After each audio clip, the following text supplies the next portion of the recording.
Good morning students. आज हम पढ़ेंगे fourth chapter sorting of material into groups का next part, properties of materials. Different material have different properties. जितने भी material होते हैं उन सब की प्रॉपर्टी अलग अलग होती है। Different features with distinguish them from each other. जितने भी फीचर है वो एक दूसरे से अलग होते हैं और उनको अलग किया जा सकता है। These differences in properties help us to group different material into different classes. और ये जो डिफरेंसेस है इन्हीं प्रॉपर्टीज़ की हेल्प से हम डिफरेंट मटेरियल को डिफरेंट डिफरेंट क्लास में रख सकते हैं। But remember that there are two properties which are common in all materials. But याद रखें यहाँ पे दो प्रॉपर्टीज़ ऐसी हैं common to all material which are, जो कॉमन होती हैं सभी मटेरियल में। All material occupy space, all material have mass. सारे के सारे मटेरियल स्पेस ऑक्यूपाई करते हैं, स्थान घेरते हैं और सभी का कोई ना कोई भार होता है। Can you use paper cloth to make a bucket? क्या आप कोई पेपर या कपड़ा यूज़ कर सकते हैं बकेट बनाने के लिए? It would be easily as both paper and cloth will not be able to hold water, क्योंकि ये दोनों ही पानी को होल्ड नहीं कर सकते। Bucket are usually made up of plastic और मेटल। इसीलिए जो बकेट्स होती हैं वो मेनली किसकी बनी होती हैं? प्लास्टिक और मेटल की, क्योंकि कपड़े और कागज़ में तो पानी नहीं आ सकता है ना, इसीलिए वो प्लास्टिक और मेटल की बनी होती हैं। We choose a material depending on its properties and use of the object. हम कहते हैं जो मटेरियल है उसको चूज़ करते हैं उसकी प्रॉपर्टीज़ के बेस पे। Grouping together of things having similar properties is called classification. Similar property वाले को एक ग्रुप में रखना उसको हम बोलते हैं classification. Living and non living things, natural and man made solids and liquids, इस बेस पे हम क्या करते हैं, चीज़ों को क्लासीफाई करते हैं। Let us study some of the properties of material which help us to classify things. सबसे पहले अपीयरेंस। अपीयरेंस होता है देखना, देख के हम चीज़ों को क्लासीफाई करें। Material look different from each other. Plastic look different from paper, paper appears different from would. ये सारी की सारी चीज़ें कहते हैं एक दूसरे से डिफरेंट है। Iron look different from aluminium, obvious है आयरन एल्यूमिनियम से बिल्कुल अलग दिखता है। There may be certain similarities between iron and aluminium which may not be present in plastic. We can thus classify material on the basis of appearance. Similarly कहते हैं जो iron है वो एल्यूमिनियम जो है may not be present in plastic, वो plastic में present नहीं होते हैं। वी कैन दस classify material on the basis of appearance. तो कहते हैं हम अपीयरेंस के बेस पे भी चीज़ों को क्लासीफाई कर सकते हैं। लस्टर, लस्टर होती है चमक। अब चमक देखो, कागज़ में चमक होती है, नहीं होती है। कपड़े में कई में होती है, कईयों में नहीं होती है। Metal like silver, gold have a shine where as wood does not have a that much shine. लकड़ी में कहते उतनी शाइन नहीं होती है। Similarly synthetic cloths have shine where as woollen cloth do not have shine. It is generally seen that metal like aluminium, iron, copper, silver and gold show lustre. ये जितने भी मेटल है कहते हैं ये शाइन करती है। आपने देखा होगा ना, गोल्ड के ऑर्नामेंट पहने होंगे आपने, जेवर पहने होंगे, वो शाइन करते हैं। Wood and paper being non metal do not lustre. जो लकड़ी होती है वो नॉन मेटल है, वो भी शाइन नहीं करती है। Some of the material lose their shine and appear dull when expose to air and moisture. कुछ कहते हैं मटेरियल ऐसे होते हैं जो अपनी चमक खो देते हैं जब वो एयर या मॉइस्चर के कॉन्टैक्ट में आते हैं। एंड आयरन रॉड अपीयर्स डल। आपने देखा होगा लोहे की जितनी भी चीज़ें होती हैं कुछ टाइम के बाद भद्दी सी दिखनी शुरू हो जाती है। क्यों? क्योंकि उस पर जंग लग जाता है।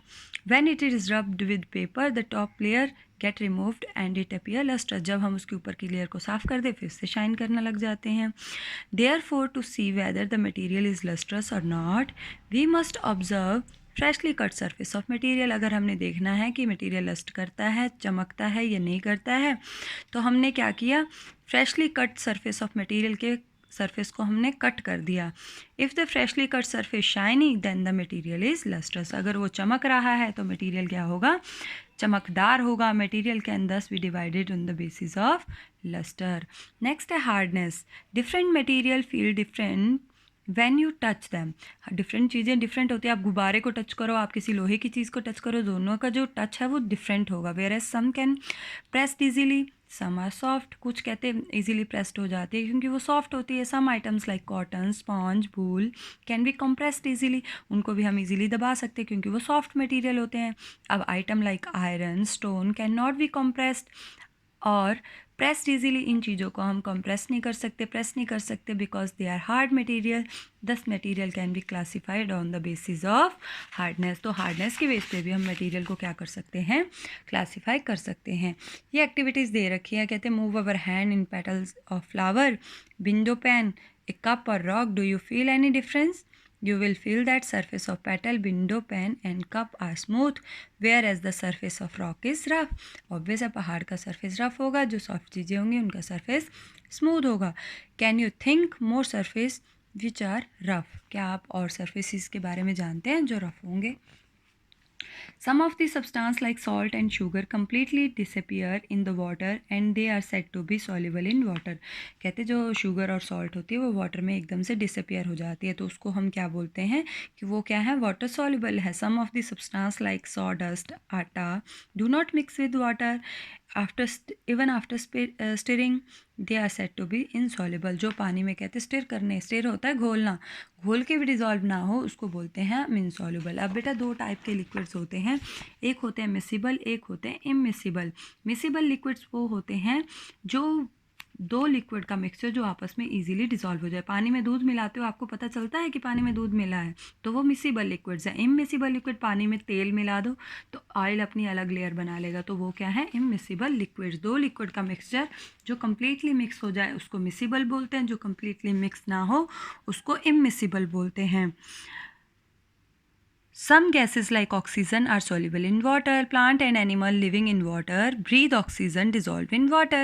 पानी में रहने वाले जीव जंतु कैसे जीवित रहते हैं, क्योंकि पानी में भी ऑक्सीजन डिसॉल्व होती है, तो ऑक्सीजन पानी में डिसॉल्व हो जाती है. Similarly, plant living in water use carbon dioxide dissolve in water for photosynthesis. इसी तरीके से जो प्लांट है वो भी कहते हैं CO2 कहाँ से लेते हैं, पानी में डिजॉल्व CO2 लेते हैं फोटोसिंथेसिस, खाना बनाने के लिए. However some gases are not soluble in water like nitrogen. But कुछ गैसेज ऐसी होती है जो वाटर सॉल्युबल नहीं होती है, जैसे nitrogen.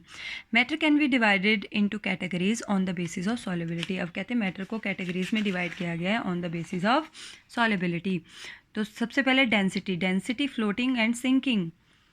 In activity 6 we can see salt and sugar dissolve in water. हमने देखा कि पीछे सॉल्ट और शुगर पानी में डिजॉल्व हो गए. Where as sand sink in to water. But जो सैंड है, जो रेत होता है वो पानी में डूब जाता है. Saw dust floats over water. और जो सॉ डस्ट होती है, जो डस्ट होती है वो पानी के ऊपर फ्लोट करती है. Similarly a piece of metal when drop into water it sinks. जब हम कोई भी भारी टुकड़ा लोहे का पानी में डालते हैं वो भी डूब जाता है.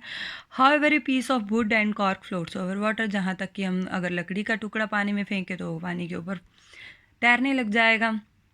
ऐसा क्यों होता है? तो सबसे पहले हमें इसके लिए पता होना चाहिए density. Density is the mass per unit volume of the substance. Density क्या है? Mass per unit volume of substance. If the weight of is equal volume of wood, metal and iron, it will seen that the iron is heaviest than wood. हमें पता है अगर हम iron और would को देखें तो आयरन ज़्यादा हैवी होगा वुड से. दस ए सब्सटेंस लाइक आयरन और sand which is the denser. और जो जितना ज़्यादा हैवी होगा उसकी डेंसिटी उतनी ज़्यादा होगी. और जिस चीज़ की डेंसिटी ज़्यादा होगी वो इजीली पानी में डूब जाएगा, और जिसकी डेंसिटी कम होगी वो पानी के ऊपर फ्लोट करेगा. Matter can be classified on the basis whether it floats or sink in water. In other words on the basis of density. तो डेंसिटी के बेस पे हम बता सकते हैं कि कौन सी चीज़ पानी के ऊपर फ्लोट करेगी और कौन सी डूब जाएगी. तो आज के लिए